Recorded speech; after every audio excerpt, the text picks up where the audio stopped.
This is Research Like a Pro, episode 390, Revisiting the Father of Cynthia Dillard Royston, Part 3, Locality Research.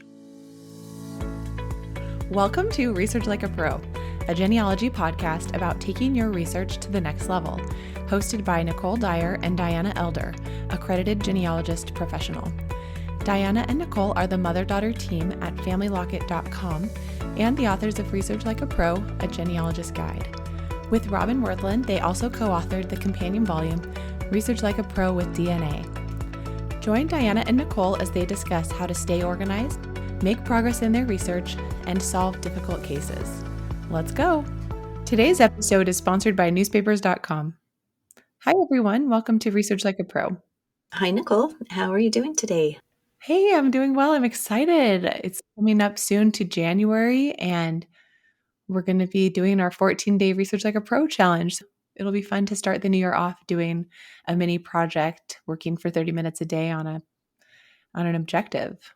I agree. I've been thinking about what I want to do, and I kind of want to do the one that we talked about a couple episodes ago with the John Royston apprentice story and I can't think what you would call him, anyway, the one who had sponsored the apprenticeship, who was put the advertisement in as a runaway. I think his name was Daniels. So I kind of want to explore that more. And I was thinking that this 14-day challenge, I also want to do the whole project using AI. I mean, I always use AI in my projects, but I really want to, again, go back to trying each step of Research Like a Pro with AI and get some new fun examples.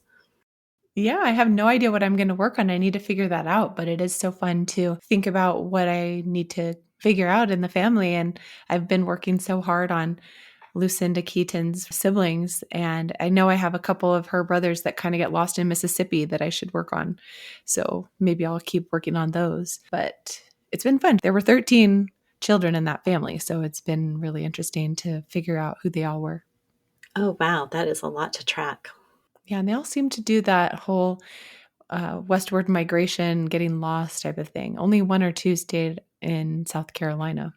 That was what everybody was doing, move west and get lost. I'm getting lost, especially in those states that are a little bit newer, like the territories and places where not a lot of structure was in place when they moved out there. Right. The record keeping isn't as good, or it took a while after the county was organized to really get a good system for keeping records. And, they were basically working on building roads and surviving in the wilderness. So it took a while. So true. Well, I hope a lot of you will join us in the 14-day Research Like a Pro challenge. Well, our announcements for today are that the next webinar in the Research Like a Pro webinar series is by Emma Lowe, one of the researchers on our Family Locket genealogist research team. It's titled Reconstructing the Family of Dorothea Radloff in Pomerania. And she is going to talk about tracing Dorothea from the Midwestern United States to her birthplace in a small village in Pomerania. She's going to talk about German church records and finding a bunch of new Radloff relatives. She's going to show how following the Research Like a Pro process can help identify which German record collections would be relevant and helping to make all these new discoveries. So this will include fan club research, Evangelical Lutheran Church records, locality survey, and the website Archeon. So we're excited to have Emma with that lecture coming up. Also coming up is our next Research Like a Pro with DNA study group that starts in February. And we hope a lot of you will join us. And maybe you have a family line that you'd like to confirm with DNA evidence, or maybe you have a hypothesized set of parents that you'd like to test to see if that's accurate using DNA matches. And so we hope that many of you will join us in our DNA study group that starts in February. Join our newsletter that comes out every Monday for new updates and posts. And then we hope to see many of you at RootsTech, March 5th through 7th in Salt Lake City. Well, let's jump into our topic for the day. We are returning to the research on Cynthia Dillard Royston, and phase 3, or part 3 of the process, is locality research. And researching a new locality is always exciting and fun. I love seeing what is available and learning the background of the area, and this really helps us set the stage for the research phase.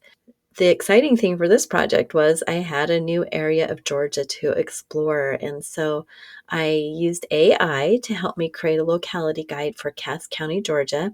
And that really speeded up this part of the process and gave me some great insights. I will note that Cass County's name was changed to Bartow in 1861, but I am just continuing to call it Cass County throughout this project because for the era that the family was there, that's what it was called. So it's one of those confusing things, and the records under the catalog entries are always under Bartow. So it's kind of an interesting situation.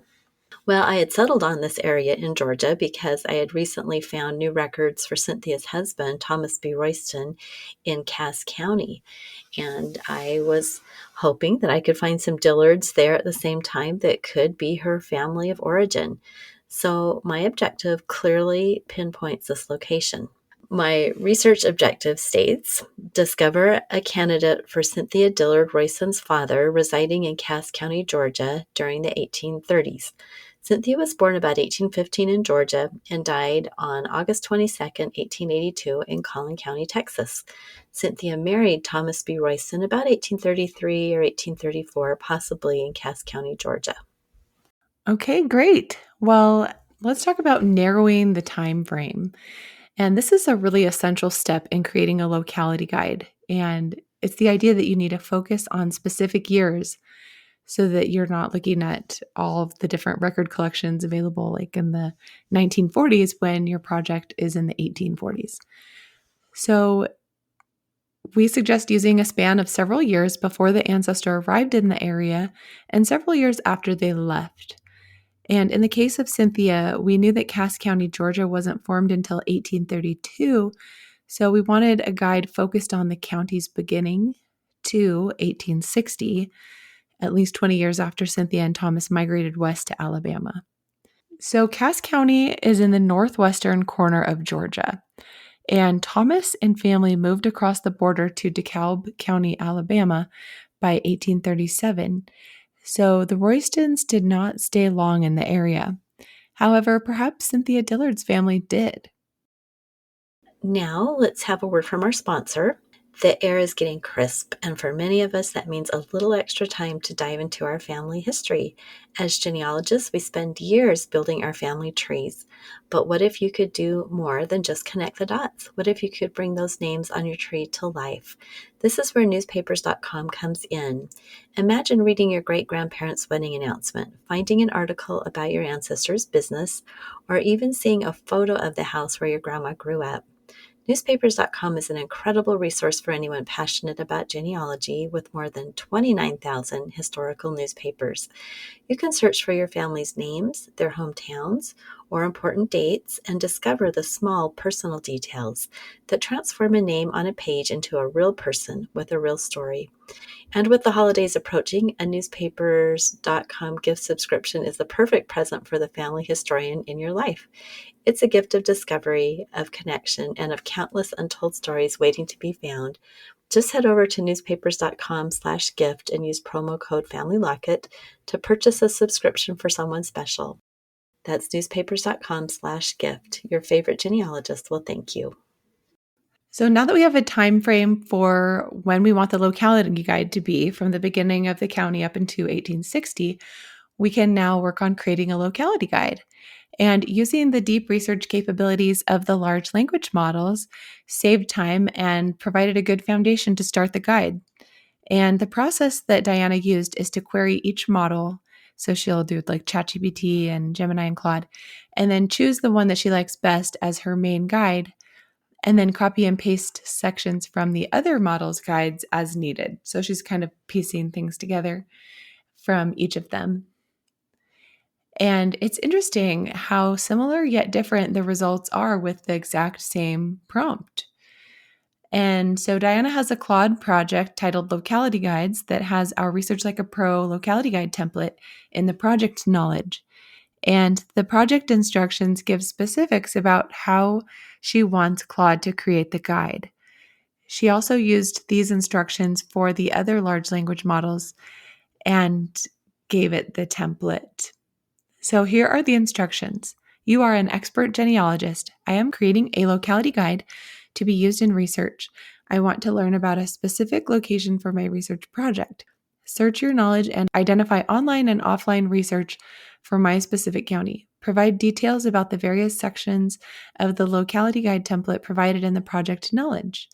Provide links to sources whenever possible. Structure the format, preserving the given categories, and using bulleted topics in Markdown. All right, so let's take a look at how the different large language models did with this query.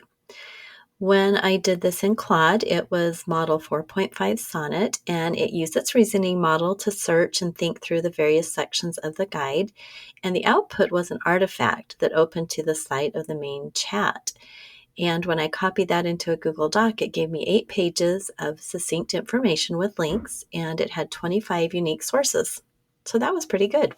Now, when I tried Perplexity, I used a locality guide space, which is like a project, and Nicole had created this and shared this with me. She had provided custom instructions and the same template to use. Perplexity created the guide based on 20 unique sources, and it used its deep research capabilities. It took several minutes as it searched and thought about each section and came up with a 6-page guide. And I copied that into a Google Doc, and I added a link to the specific chat so I could continue if I decided I wanted to. Then ChatGPT, I used the deep research feature, and it provided 213 pages when copied into my Google Doc, which sounds amazing, but it is also a bit overwhelming. So since it had worked off of my template, it imported the headings, and I could easily click on a heading to review the section, which was really nice. Gemini also used deep research, and it provided 32 pages of information with endnotes of the works cited. So my biggest challenge when working with these locality guides from multiple models was correlating the answers. I wanted something succinct but complete, and I also wanted to be able to access the more in-depth treatment that some of the models provided, like ChatGPT in those 213 pages. So what I decided to do was I created another project in Claude, and I put all of the locality guides into that project. And so now I can just go into Claude and ask any question about locality, and it can search the guides for an answer. I also had Claude do some taking all of it and putting it together for me. So that was kind of a fun process. That's so much information, and what a good idea to put all of it into its own project. So now you have a great resource for Cass County, Georgia. Right. Well, Diana tried out her new Cass County project in Claude and asked it to provide a summary about any record loss the county had experienced. So it searched through the 4 guides that she had linked to in the project knowledge, and Claude replied with the following. Major record loss event, November 5th, 1864. The most significant record loss for Cass County occurred when Union forces burned the courthouse in Cassville on November 5th, 1864 during the Civil War. Fortunately, many county records survived thanks to heroic efforts by Cass County Clerk Tom Word, also referred to as Thomas A. Word. According to local tradition, Word loaded vital record books into a buggy or wagon and fled just ahead of the flames. The following bound volumes were preserved. Deed books, continuous from the 1830s with no known volume gaps. Marriage registers, most marriages from 1833 onward survived. Book B starts around 1837. Probate and estate books, Will Book A covering the 1830s to 1850s survived. Court minutes, the Superior Court minutes survived. These saved volumes were later used in Cartersville to continue the record series. So that was fun to see that even though the courthouse burned, a lot of things were saved. And I wanted to find the source of that story about the county clerk, Tom Word. And so it led me to an article titled History of Cassville on the Cassville Historical Society website. And it cites a news article by a gentleman named Joe Mahan titled Cassville Destroyed 75 Years Ago, and it was in the Tribune News of Cartersville, Georgia in 1939. So this was so neat to find out. I had noticed that the Family Search Catalog listed many records that date from the 1830s, and so I had this idea that the record loss wasn't catastrophic. But this is just another really good example of how we need to study the actual record loss, because although the courthouse was destroyed, not all the records were lost. So it was really neat to be able to query my Claude project all about that record loss, which is so important to know when we are getting ready to do research planning. That is so good to know. And I love that the AI tool that you used, Claude, was able to give such a detailed answer based on the deep research projects that you had put in the project knowledge. That's so great. Well, the next thing Diana wanted to know was, why did the county name change from Cass County to Bartow County? So she went ahead and asked her Claude project about the name change. And this is what the answer was from Claude. Date of change, December 6th, 1861. Reason for the name change: Cass County was renamed to Bartow County during the Civil War due to political considerations related to the man for whom it was originally named. The county had been named after General Lewis Cass, 1782 to 1866, who served as U.S. Secretary of War under President Andrew Jackson and had advocated for the removal of the Cherokee Indians, which is why Georgia initially honored him with the county's name. However, by 1861, Lewis Cass held Union sympathies during the Civil War. Due to these Unionist leanings and amid sectional tensions, Georgia chose to rename the county to honor Colonel Francis S. Bartow of the Confederate Army. Colonel Bartow was killed in 1861 at the First Battle of Manassas, Bull Run, and was the first prominent Georgian to die in the Civil War, making him a Southern hero. Important note, Colonel Francis S. Bartow had no direct connection to the geographic area aside from being honored as a Confederate martyr. And then the next section of the answer from Claude is sources, and it says this information is documented in Georgia Legislative Acts of 1861, the December 6, 1861 Act that states Cass is hereby renamed Bartow can be found in the published Georgia Laws 1861 volume. Also, Digital Library of Georgia's Georgia Legislative Documents collection, and referenced in multiple guides as the official legislative change during the Civil War period. So it was nice that it gave you that list of sources. Right, because if you're writing a report, you want to have something besides just, the name was changed. And it's always nice to go and get the official act from the state legislature to have something set in stone for that name change. Well, the next section I wanted to ask about was the 1832 Cherokee and Gold Lottery. And I've already done quite a bit of research in Georgia and know all about the land lottery records, but this was a new one, the 1832 lottery, and I wanted to learn more about this particular lottery. There were several. I think there were 8 total, and this was the last one. I had started to think that maybe Cynthia's father was drawn to this area because of this lottery. And so I asked Claude to summarize the 1832 lottery in that locality guide project, where it's drawing on all the different guides. And this is a summary. It said the 1832 Cherokee Land Lottery was the largest and most significant of Georgia's land lotteries, distributing former Cherokee Nation lands in northwest Georgia to state citizens. Over 85,000 people competed for 18,309 land lots in this lottery, which carved Cass County into parcels, typically consisting of 160-acre land lots and 40-acre gold lots in areas of the gold region. The lottery drawing took place in 1832, with results published in 1838 by James F. Smith in his book, The Cherokee Land Lottery. Winners, called drawers, received the right to claim specific lots identified by district, section, and lot number. Many lottery winners were speculators who never moved to the area and quickly sold their lots to others. After winning the lottery, individuals had to pay a grant fee to the state of Georgia by 1838 to receive an official land grant, essentially the state's deed transferring ownership. Those who failed to pay by the deadline forfeited their lots, which the state subsequently sold through county land sales in the late 1830s and early 1840s. The lottery system replaced any federal land patent process, as Georgia controlled all land distribution in this region.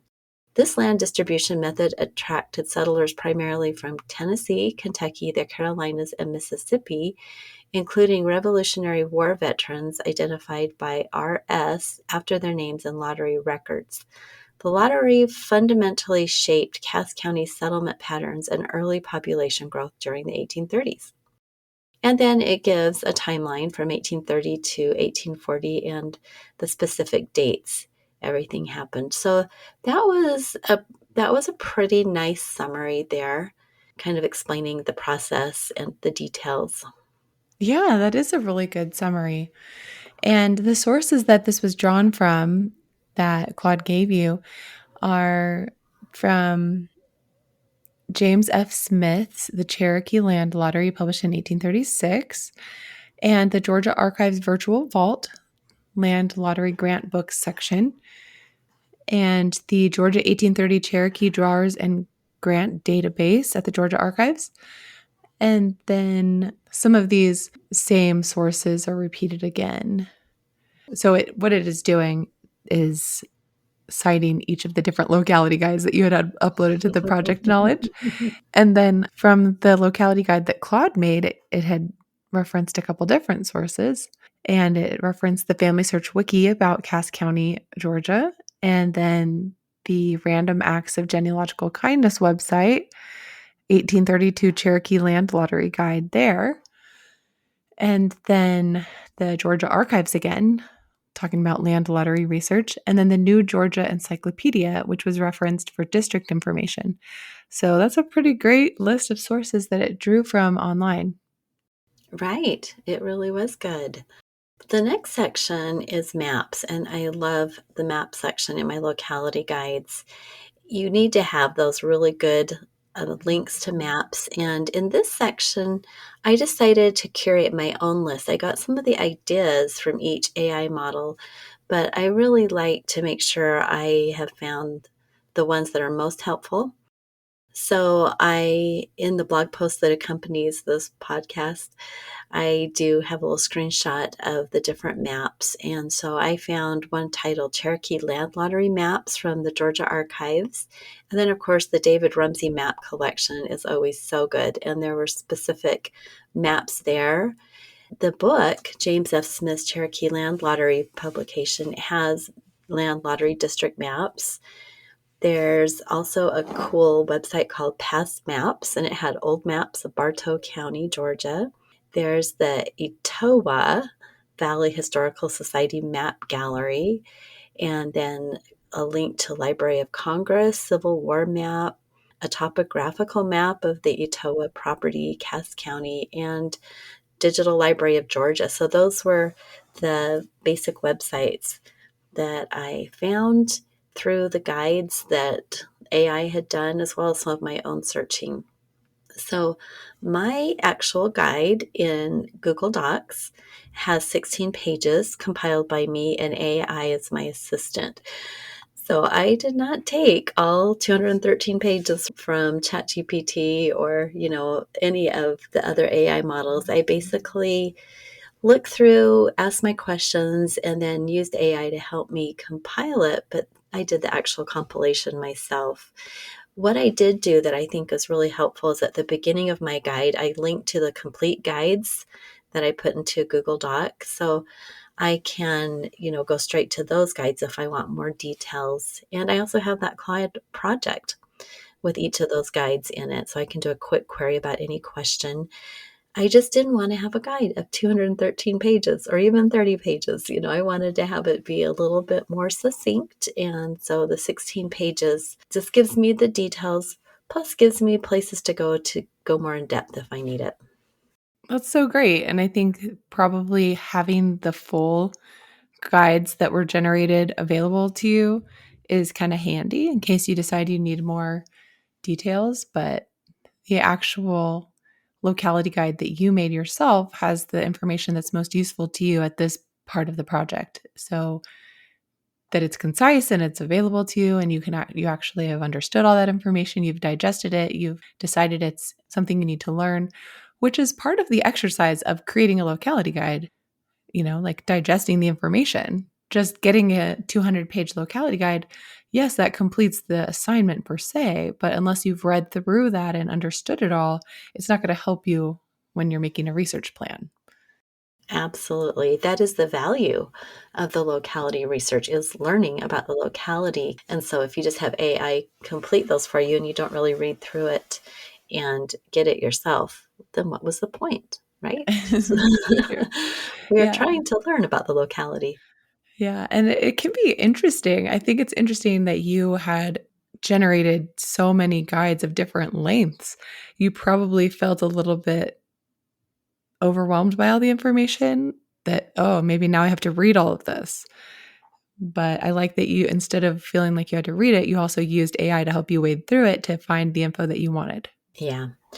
I think that when we're using AI, we just have to think outside the box with it. We get these answers, and with ChatGPT, I could have said, reduce this by half. This is way too wordy. This is way too much, and it could have taken some of those extensive descriptions and shortened those.